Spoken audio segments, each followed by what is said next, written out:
Hello viewers, আসসালামু আলাইকুম। আমি শামির রহমান রিদন আবার চলে এসেছি আপনাদের মাঝে একটি নতুন ভিডিওর টপিক নিয়ে।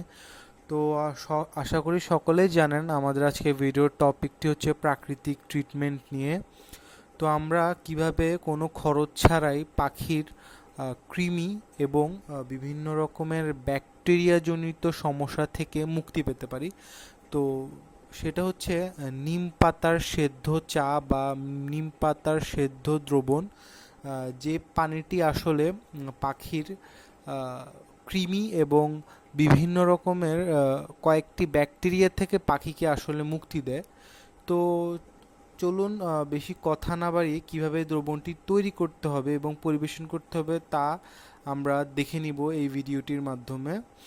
চলুন শুরু করা যাক। তো ভিউয়ার্স, সকলেই দেখতে পাচ্ছেন আমরা একটি পাত্রে পানি নিয়েছি এবং সেখানে আমরা নিম পাতার কিছু ঢাল এবং পাতা কেটে সেখানে নরম পাতা এবং নরম ঢালগুলো আমরা কেটে এই পাত্রে সেদ্ধ হওয়ার জন্য দিয়েছি। ঠিক যেভাবে আমরা চা সেদ্ধ করি সেভাবে আমরা নিম পাতাগুলোকে সেদ্ধ করব, আর সে অনেকক্ষণ আমরা সেদ্ধ হতে দেওয়ার জন্য রেখে দিব। ভিউয়ার্স, দেখতে পাচ্ছেন আমরা সেদ্ধ হতে রেখে দেওয়ার পর বর্তমানে এই পরিস্থিতি আছে। আর এই ধোঁয়া সৃষ্টি হওয়ার কারণে ক্যামেরাতে আমি আপনাদের কাছে অত্যন্ত দুঃখিত এবং আমি ক্ষমা চাইছি।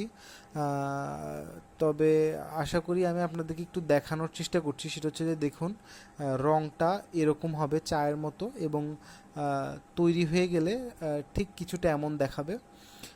আপনারা যাতে সহজভাবে দেখতে পারেন এবং বুঝতে পারেন তার জন্য আমি একটি ছবি আপনাদেরকে এখানে দেখাচ্ছি।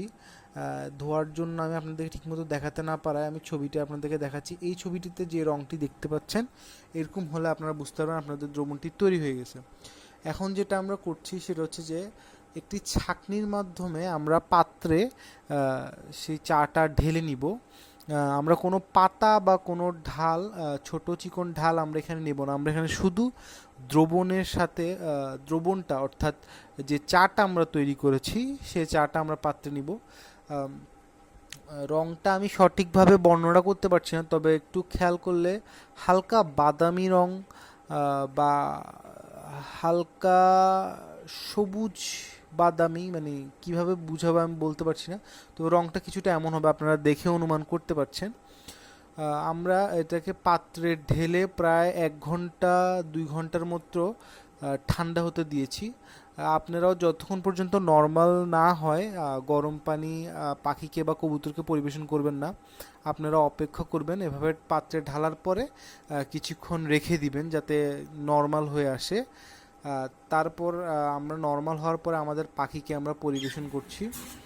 তো এর মধ্যে একটি ভালো দিক হচ্ছে কৃমির জন্য এই পানিটি ব্যবহার করতে পারেন। কোনো যদি আপনার পাখির যদি ডিমে থাকে এবং আপনার পাখির যদি বাচ্চাও থাকে, আলহামদুলিল্লাহ কোনো রকমের সমস্যা হবে না। আমি আমার পাখিকে এটা দিয়েছি, আপনারা একেবারে চিন্তামুক্ত থাকতে পারেন। আমি যে পাখিটাকে দিয়েছি আপনাদেরকে ভিডিওতে দেখানোর চেষ্টা করছি। আমার এই পাখিটিরও বাচ্চা আছে, কিন্তু আলহামদুলিল্লাহ কোনো রকমের কোনো সমস্যা হয় না পাখির। যেহেতু এটা প্রাকৃতিক ট্রিটমেন্ট, এটার আসলে প্রাকৃতিক উপায় করার কারণে এটার কোনো রকমের সাইড এফেক্ট বা ক্ষতিকর দিকগুলো আসলে খুব কম বা নাই বললেই চলে। তো তারা খুব মানে খেয়ে দিয়ে খুব রেস্ট করছে, তো তাদেরকে বেশি বিরক্ত করতে আমি আসলে চাচ্ছি না। তারপর আপনাদেরকে দেখানোর জন্য ভিডিওটি করলাম আর কি। তো যাই হোক, এই পানিটি আপনার দেওয়ার জন্য একটি উপায় অবলম্বন করতে হবে।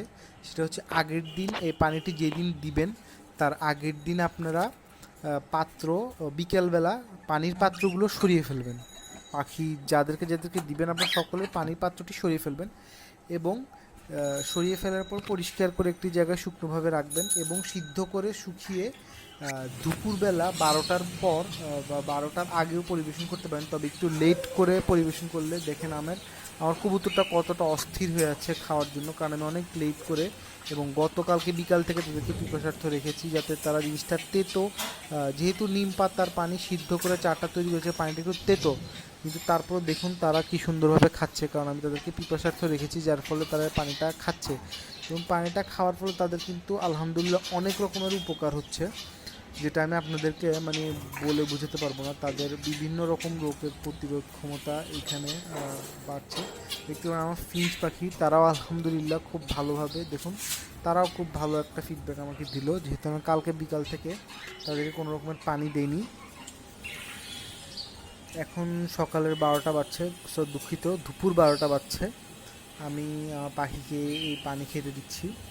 আর এই পানি এই আবার একটা দিকে আমাদের খুব ভালোভাবে খেয়াল রাখতে হবে, এই পানি আমরা দিতে পারবো প্রতি মাসে একবার, শুধুমাত্র কোর্স করাতে পারবো যদি কৃমির আক্রমণ অত্যন্ত বেশি হয়, অর্থাৎ পাখির পুপস, পাখি বা কবুতরের পুপসের সাথে কৃমি বের হওয়া শুরু করে, সেক্ষেত্রে অবস্থা খুবই গুরুতর। সেক্ষেত্রে নিমের পানি না দিয়ে আপনারা যদি অ্যাভিনেক্স ওষুধটি ইউজ করেন, অর্থাৎ কৃমির ওষুধটা ইউজ করেন, আমার মনে হয় যে পাউডার ওষুধটা ওটা ব্যবহার করেন, খুবই ভালো হবে। ওই ওষুধটা নিয়ে আমি আপনাদেরকে বিস্তারিত আরেকটা ভিডিওতে আলোচনা করব। আমার এই রেসার জোড়াটি আলহামদুলিল্লাহ খুবই ভালো কোয়ালিটির। আলহামদুলিল্লাহ তারা ডিম দিয়েছে। সামনে যেটা সেটা নর এবং পিছনেরটি মাদি। মাদিটার হালকা মোল্টিং চলছে, কিন্তু মোল্টিংটা ঠিক হয়ে গেলে খুব সুন্দর লাগবে আমার জোড়াটা। আলহামদুলিল্লাহ তারা একটা ডিম দিয়েছে, আমি তাদেরকেও নিমের চাটা বা নিমের পানিটা দিয়েছি, কোনো সমস্যা হয়নি। যাই হোক ভিউয়ার্স, আজকের ভিডিও এতটুকুই। সবাই দোয়া করবেন। আসসালামু আলাইকুম।